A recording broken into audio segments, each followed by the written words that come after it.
শুক্রবার দুপুর 12টায় যুক্তরাষ্ট্রের মধ্য ও দক্ষিণ এশিয়া বিষয়ক বিশেষ দূত সার্জিও গোর, মার্কিন রাষ্ট্রদূত বেন ক্রিস্টেন সহ 14 সদস্যের প্রতিনিধি দল কক্সবাজার বিমানবন্দরে এসে পৌঁছায়। পরে কড়া নিরাপত্তায় প্রতিনিধি দল সড়ক পথে উখিয়ার রোহিঙ্গা ক্যাম্পের উদ্দেশ্যে রওনা দেয়। সফরের অংশ হিসাবে কয়েকটি ক্যাম্পে রোহিঙ্গাদের মানবেতর জীবনযাপন ও যুক্তরাষ্ট্রের অর্থায়নে পরিচালিত বিভিন্ন মানবিক কার্যক্রম ঘুরে দেখেন তারা। পরিদর্শনের সময় রোহিঙ্গারা নিরাপদ, স্বেচ্ছায় এবং মর্যাদাপূর্ণভাবে মিয়ানমারে প্রত্যাবাসনের দাবি জানান। এ সময় কয়েকশো রোহিঙ্গা নানা দাবি দেওয়া সম্বলিত প্ল্যাকার্ড প্রদর্শন ও মানববন্ধন করেন। ক্যাম্পের নিরাপত্তা ও মানবিক সহায়তা অব্যাহত রাখার দাবি জানান তারা। আর এখন নিজের দেশের মাঝে নিজের হতে হরম লই আর দেশের মাঝে যাইতে চাই আর এটার দিনের সামগ্রী বলা বলি নসাই নিজের দেশের মাঝে আর সেফটি সিকিউরিটি লিওর মানে আর ওয়াফেস যাইতে চাই মানে আর এটা থাইতো না চাই।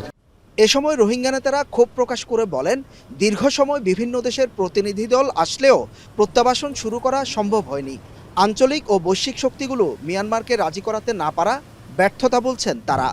ওনারা আইবা হন যদি ডিসিশন ন দতি গিলে ইয়ান হনা হামন বাংলাদেশ গভর্নমেন্ট একজনের মশলা নয় ইয়ান একখান পলিটিক্যাল ইস্যু। এই পলিটিক্যাল ইস্যু ইয়ানোর সলিউশন যদি তুয়া পড়ে বাংলাদেশ গভর্নমেন্টের ভুয়াতি ন্যাশনাল আর ইন্টারন্যাশনাল অ্যাক্টর বেগুনতুন কোঅপারেট করা পড়িব সলিউশন তুয়াই পাল্লা। পরিদর্শন শেষে তিনি উখিয়ায় ত্রাণ, শরণার্থী ও প্রত্যাবাসন কর্মকর্তাদের সাথে বৈঠকে বসেন। পরে কমিশনার জানান, রোহিঙ্গাদের জন্য বর্তমানে বৈশ্বিক অনুদান অনেক কমে গেছে। যুক্তরাষ্ট্রের প্রতিনিধি দলের সাথে এই বিষয়টি নিয়ে কথা হয়েছে। এছাড়া স্থানীয়দের সাথে রোহিঙ্গাদের বিরোধের বিষয় ও মিয়ানমারে প্রত্যাবাসন প্রক্রিয়া এগিয়ে নেওয়ার ব্যাপারে আশ্বাস দিয়েছেন তারা। মার্কিন যুক্তরাষ্ট্র যেভাবে এই রোহিঙ্গা ক্রাইসিস ম্যানেজমেন্টের ক্ষেত্রে অতীতে আমাদের পাশে ছিলেন, বাংলাদেশের পাশে ছিলেন, সেটি ওনারা কন্টিনিউ করবেন। ওনারা বলেছেন যে ওনাদের ট্যাক্স পেয়ারদের মানি কিভাবে খরচ হয় ওনারা নিশ্চোখে দেখতে এসেছেন এবং ওনারা দেখে সন্তোষ প্রকাশ করেছেন। স্থানীয়দের মনোভাব কীরকম ওদের ব্যাপারে, তো আমি বলেছি স্থানীয়দের প্রথম দিকে খুবই ভালো মনোভাব ছিল। 9 বছরের মাথায় এসে তারা আসলে এত বড় বোঝা আর বইতে পারছে না, তো এটা ওনারা বুঝতে পেরেছেন। এবং আমি বলেছি যে রোহিঙ্গাদের মধ্যেও কিন্তু তাদের দেশে ফেরত যাওয়ার একটা আকুতি আছে। 72 ঘন্টা ময়েশ্চার লক সমৃদ্ধ লিলি হুইপ শিয়া মিস্টিক গ্লোয়িং বডি ওয়াশ। শিয়া বাটারের গুডনেস স্কিন রিপেয়ার করে রাখে সফট ও গ্লোয়িং, ছড়িয়ে দেয় লং লাস্টিং ফ্রেগন্যান্স। রোহিঙ্গা প্রত্যাবাসন একটি ভূরাজনৈতিক সমস্যা।